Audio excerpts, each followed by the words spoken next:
Corona मरीजों के लिए जितनी ज़्यादा ज़रूरत दवाओं की है, उससे ज़्यादा ज़रूरत प्रेम, स्नेह और समर्पण की है कि हम उनके साथ प्यार से पेश आएं, उनका अच्छे से ख्याल रखें, तो निश्चित रूप से हम कोरोना की लड़ाई जीत सकते हैं। और ये बिल्कुल सही कर दिखाया है अली मियां कॉलोनी में रहने वाली रुबीना जी ने, जिन्होंने अपनी बहन जो उनकी कोरोना पॉजिटिव हो गई थी, उनके साथ इतना प्रेम स्नेह से वो पेश आई कि उन्हें अस्पताल नहीं ले जाना पड़ा और उन्होंने घर में ही उसको ठीक कर लिया। तो हम रुबीना जी से जानना चाहेंगे कि आखिर कोरोना की लड़ाई में जितनी कारगर दवाएं हैं, उतने कारगर प्रेम, स्नेह और समर्पण है। तो वो बताएं हमारे दर्शकों को कि किस तरह उन्होंने अपनी सिस्टर को इस लड़ाई में जीत दिलाई है। रुबीना जी, हम जानना चाहते हैं, पहले तो आप ये बताइए कि आपकी सिस्टर जो कोरोना पॉजिटिव हुई थी, उसके बाद उनका इलाज कैसे चला और आपने क्या क्या उनके साथ जो है प्रयोग किए जिसकी वजह से वो आज पूरी तरह स्वस्थ हो गई हैं। जी, मैं बहुत शॉर्टकट में बताना चाहूंगी, बात को लंबा नहीं करूंगी। देखिए, सबसे जरूरी है पहली चीज कि आप कोरोना पॉजिटिव जो भी पेशेंट है उनको लेकर आप निगेटिविटी में मत आइए। अगर आपको लगता है आपका पेशेंट बहुत ज्यादा क्रिटिकल हो रहा है, बहुत प्रॉब्लम बढ़ गई है, आपको बहुत एंड में पता चल रहा है, टाइम कम है, तो आपको सबसे पहले पेशेंस रखना होगा, पैनिक नहीं होना है। जब मेरी बहन 15 दिन पहले आई, उसको प्रॉब्लम शुरू हुई, तो थोड़ा सा हम सब भी घबरा गए थे। पहली गलती ये कर दी हम लोगों ने कि जो डॉक्टर हम लोगों ने किया वो डॉक्टर भी सही नहीं था। उसने जो मेडिसिन चलाई वो मेडिसिन भी गलत थी, जो इंजेक्शन चलाए वो इंजेक्शन भी गलत थे, उसको सूट नहीं किए। 5 दिन उनका ट्रीटमेंट हम लोगों ने किया लेकिन सूट नहीं किया। प्रॉब्लम ये हुई कि उन्होंने माइल्ड पेशेंट का ट्रीटमेंट मेरी बहन के साथ किया, जबकि उसकी स्टेज बढ़ चुकी थी, उसको ब्रीदिंग प्रॉब्लम हो गई थी। तो मुझे लगा कि अभी काफी चीजें बिगड़ गई हैं, तो मैंने फिर दूसरा डॉक्टर हायर किया। वो डॉक्टर बहुत अच्छे थे, उनकी दवा सेकेंड डे से ही मेरी बहन को थोड़ा रिलीफ होना स्टार्ट हुआ। थोड़ी सी गलती मेरे से ये हो गई थी कि तेल मसाले की चीजें मैंने इग्नोर नहीं की थी। मुझे नहीं लगा था कि ये सारी चीजें उसको नुकसान करेंगी। तो एक करीब 6 दिन पहले उसकी रात में सांसें बहुत ज्यादा उखड़ गई थी, जैसे मैंने अपनी वीडियो में भी बताया आप लोगों को। जब सांस की प्रॉब्लम हुई तो मुझे टेंशन हुआ कि ऐसा क्यों हुआ। तो फिर मैंने सेकेंड डे ही अपने डॉक्टर को फिर पूछा कि ऐसी प्रॉब्लम क्यों हो रही है। तो उन्होंने बताया कि कुछ प्रॉब्लम्स हैं, लंबे टाइम तक जाएगा ये, आप उसकी केयर करिए और जो आप घर पे कर सकती वो आप करिए। तो मैंने वही चीजें बताई कि जैसे घर पे सबसे पहली चीज हल्दी वाला पानी, इसको कंटिन्यू देते रहना है। काढ़ा आपको देते रहना है। काढ़ा में गिलोय ज्यादा यूज नहीं करना है, मैंने नहीं किया क्योंकि गिलोय आपके लीवर को बहुत ज्यादा इफेक्ट करता है, उसको हार्म पहुंचाता है।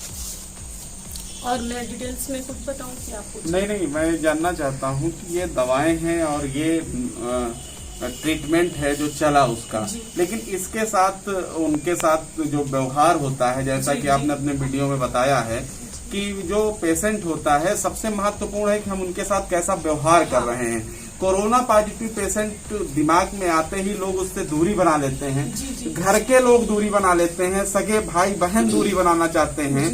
तो क्या ऐसे पेशेंट के साथ ऐसा करना उचित है? आपने ऐसा नहीं किया अपनी बहन के साथ? बिल्कुल उचित नहीं है और ये धारणा तो बिल्कुल गलत है। जिन्होंने अपने माइंड में ये सेट कर रखा है कि कोरोना पेशेंट को आप छुएंगे तो आपको हो जाएगा या उनके आसपास का माहौल खराब है, ऐसा कुछ नहीं है। क्योंकि मैंने ये चीज खुद अपने प्रैक्टिकल बता रही हूँ, जो मैंने फील किया है। मैं हर वक्त उसके पास रही, एनी टाइम, और यहाँ तक कि मेरा उसका फेस का डिस्टेंस इतना मैंने रखा है।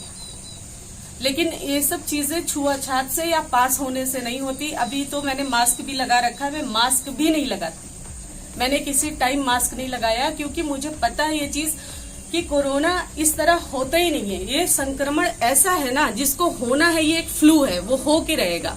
जिसकी इम्यूनिटी पावर अच्छा है उसको नहीं हो रहा है, जिसका नहीं है उसको हो रहा है। और छुआछात और ये चीजें आप लोगों ने जो माइंड में सेट कर रखी है कि आपको हो सकता है इसका इन्फेक्शन पास आने से, ये बिल्कुल नहीं है। सबसे पहली चीज, अपने आप जो आपका पेशेंट है ना, उसको आपके प्यार की जरूरत होती है। आप अगर बोलते हैं ना मरीज से अच्छा बिहेवियर कर देंगे तो मरीज आधा तो ऐसा ही ठीक हो जाता है। ऑलरेडी मरीज अगर डिप्रेशन में है, टेंशन में है और कोरोना का नाम सुन के तो अच्छे डर जाते हैं, तो यहीं से ये हावी होता है कोरोना। पहली चीज ये है। कि बिल्कुल कोरोना को निगेटिव लेना है, पॉजिटिव लेना ही नहीं है। पेशेंट को इतना प्यार दीजिए, इतना अपनापन दीजिए कि वो आधा तो ऐसे ही ठीक होगा। बाकी केयर मैंने आप लोगों को बताई है कि थोड़ी थोड़ी केयर करते रहिए, केयर से मरीज आधा ऐसे ही ठीक हो जाता है। तो आपने सुना कि कोरोना का डर और डराता है, तो डरने की बिल्कुल जरूरत नहीं है। जो कोरोना पॉजिटिव पेशेंट हैं उनके साथ हम अच्छे से व्यवहार करें, उनके साथ प्यार से पेश आएं, तो निश्चित रूप से इस बीमारी से लड़ाई जीती जा सकती है। और मैंने जैसा कि पहले आपको बताया था कि जितना महत्वपूर्ण दवाएं हैं उससे ज्यादा महत्वपूर्ण मरीज की देखभाल और उसके साथ किया गया व्यवहार है।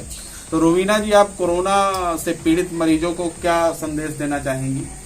देखिए, मेरा संदेश सारे लोगों के लिए, सिर्फ कोरोना के लिए सर मैं नहीं देना चाहती हूँ। मैं सारे लोगों को, जितनी हमारे ह्यूमन लोग हैं, हम सबको ये कहना चाह रहे हैं कि कोरोना को लेके बिल्कुल आप लोग टेंशन मत लीजिए। ये एक डर है, ये बीमारी से ज्यादा एक डर है। इससे डरिए मत, पैनिक मत होइए, एकदम रिलैक्स रहिए, माइंड को रिलैक्स रखिए।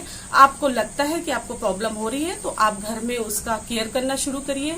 गर्म पानी नींबू में डालकर काढ़ा लीजिए, और जो चीजें मैंने आप लोगों को बताई है, जिनको ज्यादा प्रॉब्लम हो रही है, ब्रीदिंग प्रॉब्लम हो रही है, उनको थेरेपी दीजिए।